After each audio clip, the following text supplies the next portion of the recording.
हमारे बाप दादा सच्चे इतना गुलामी नहीं किए, इतने गुलाम नहीं बने जितने गुलाम आजम बीजेपी को वोट दे के हो रहे।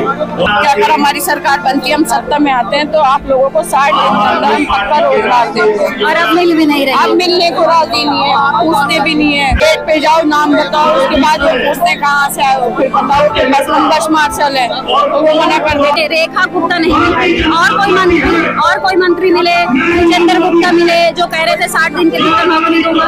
बीजेपी का कोई नेता मिलना नहीं चाहता, जो सुन लेता है कि सिविल डिफेंस के लोग आए हैं, बस मार्शल है, सारे मना कर देते बाहर से। दिल्ली सरकार के अधीन काम करने वाले बस मार्शल आज ठगा महसूस कर रहे हैं। पिछले 3 साल से ये अपनी लड़ाई लड़ रहे हैं।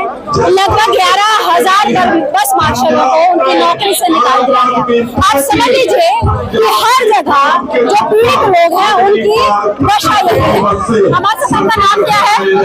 मेरा नाम मंजूर अली, मैं पूर्व बस मार्शल नागरिक सुरक्षा फोर्स हूँ। हमारे बाप दादा सच्चे इतना गुलामी नहीं किए, इतने गुलाम नहीं बने जितने गुलाम आजम बीजेपी को वोट दे के हो रहे। एक वादा, एक जुबान होती है, एक मंत्री विधायक चुने जाते हैं, जनता के जरिए मंत्री विधायक चुने जाते हैं। आज जितने हमारे बाप दादा अंग्रेजों की गुलामी में गुलाम नहीं थे, आज हम बीजेपी को वोट दे करके उसका एहसास ले रहे क्योंकि वो हमारी सुन रही है। आपको मैंने अभी देखा, आप आंखों में आंसू रो रही है। क्या दिल्ली की जो मुख्यमंत्री है जो कहती है पूरी दिल्ली की मैं बहन, आपके दर्द को नहीं सुन रही? कभी नहीं मैडम, जितनी बार उनके दरवाजे पे गए, हाथ जोड़ कर गए, मैडम हमारा रोजगार कब तक वापस करोगे? मैडम बाहर से ही लौटा देती है, ये कह के कि आपका काम चल रहा है, किसी को कुछ नहीं पता वो काम कब चल रहा है, कब तक मिलेगा, या हम रहेंगे भी या नहीं। जब सिचुएशन ऐसी है, घर में सब बहुत परेशानियां होती हैं, बच्चे स्कूल जा रहे हैं, मम्मी पापा का खर्चा है, सब कुछ खुद देखना अकेले। आप बोल रही हैं कि बाहर से ही लौटा देती हैं, मिलते भी नहीं, घर भी नहीं जाने देते। उनके गेट पे जाओ, नाम बताओ, उसके बाद वो पूछते कहाँ से आए, फिर बताओ कि बस मार्शल है, तो वो मना कर देते, या तो कह देते मैडम है नहीं, या कह देती मैडम बिजी है, अभी मिल नहीं सकती। 2 घंटे बैठे तो 4 घंटे ऑफिस के बाद, उसके बाद आ जाओ, कोई मिलने कोई राजी नहीं। देखिए मैं क्या देख रही हूँ कि आप लोगों के हाथ में अलग अलग पेपर्स हैं, जिसमें मैं इसमें वीरेंद्र सचदेवा को देख रही हूँ, उधर हम देख सकते हैं उधर भी वीरेंद्र सचदेवा है, उसमें दिल्ली विधानसभा के अध्यक्ष है, स्पीकर है। तो ये बताइए कि इन लोगों ने आपसे क्या बात कही थी? इन लोगों ने ये कहा था कि अगर हमारी सरकार होती तो तुम लोगों को दर दर भटकना नहीं पड़ता। उसके बाद इलेक्शन आए, हम लोगों ने जोर शोर से इन लोगों का प्रचार किया ताकि इनकी सरकार आए और हमें कुछ मिल जाए। उसके बाद जब इन लोगों की सरकार बन गई, उन लोगों ने ये वादा किया था कि अगर हमारी सरकार बनती है, हम सत्ता में आते हैं तो आप लोगों को 60 दिन के अंदर पक्का रोजगार देंगे। और अब मिल भी नहीं रही, अब मिलने को राजी नहीं है, पूछते भी नहीं है कि कौन है। सामने जाओ, जो पहले आके पूछते थे हाल चाल कैसे हो कैसे नहीं, अब वे सामने चले भी जाए, गलती से सामने आ जाते हैं तो पूछते हैं आपको। जरा सोचिए कि दिल्ली में रोजगार की व्यवस्था क्या है। ये वो लोग हैं, लगभग 11,000 इनकी संख्या है, और पिछले 3 साल से अपनी लड़ाई लड़ रहे हैं। जब चुनाव का वक्त था, उस वक्त भी हमने देखा था कि सचिवालय के ठीक सामने ये लोग बैठे होते थे। इनसे ये कहा गया कि हमारी सरकार जैसे ही बनेगी 60 दिन के भीतर, बोला था ना, 60 दिन के भीतर इनको नौकरी दे दी जाएगी। लेकिन आज देखिए लगभग 3 साल खत्म होने को है, लेकिन अभी भी इनकी स्थिति ज्यों की त्यों है। और ये बहन रोते हुए कह रही है कि रेखा गुप्ता इनसे मिल भी नहीं रही है, बाहर से ही भगा देती है। तो आज आप लोग केजरीवाल जी के दर पर पहुंचे हैं, केजरीवाल जी के पास पहुंचे हैं, अब तो केजरीवाल जी सरकार में नहीं है, तो उनसे क्या मदद मिलेगी आप? ये प्रोग्राम तो यहाँ का पहले से ही बना था, सब तो बाद में आने का हुआ कि सब ले आएंगे। उम्मीद यही है कि जो नेता इसमें बचे पार्टी में, उन लोगों को हमारी आवाज उठाएं, क्योंकि हमारा जो ऑर्डर है वो 2 बार पास हुआ विधानसभा में। दोनों बार में ये होता, जो उसका ऑर्डर 2 बार पास हो जाता है तो वो पास करना ही पड़ता है, उनको उस पर काम करना पड़ता है, लेकिन उस पर सरकार सुनने को राजी नहीं है। बस इसी रिक्वेस्ट के साथ आए हैं कि सर हमारी बात आपका करें। नाम क्या है? जुबेदा।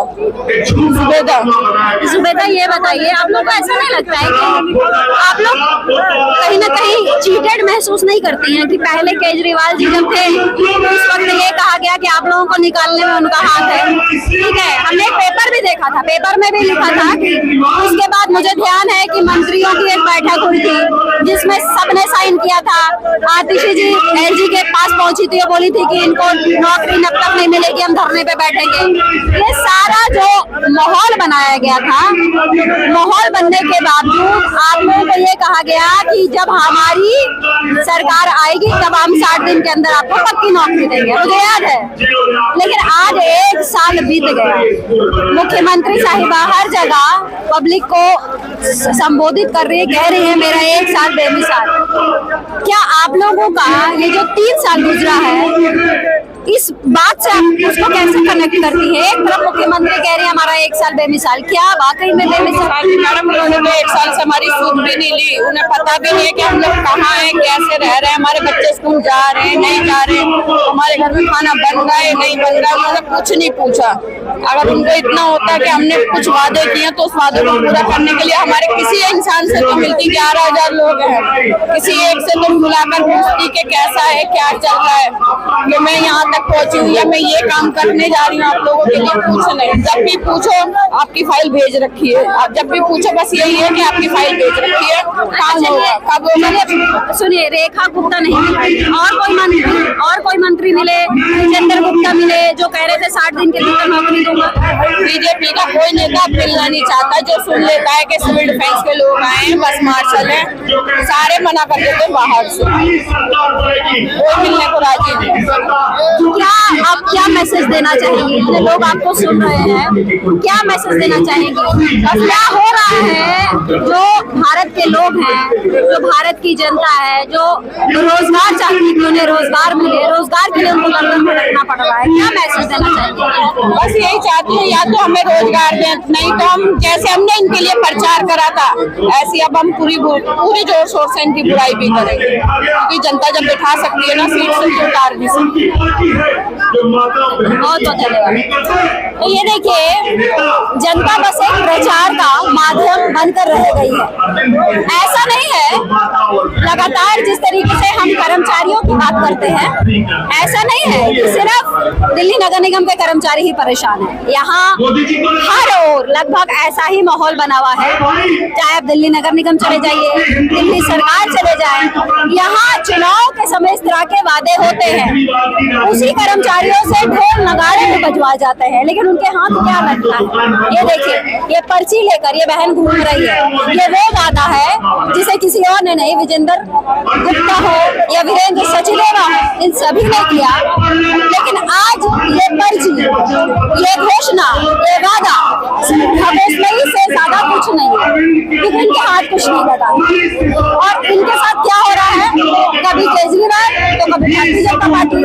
क्या देश की जनता, जिसका सबसे अहम रोल होता है एक सरकार को बनाने में, आज उस जनता का हाल क्या है? इस पूरे मसले पर जरूर बताइएगा। नमस्कार।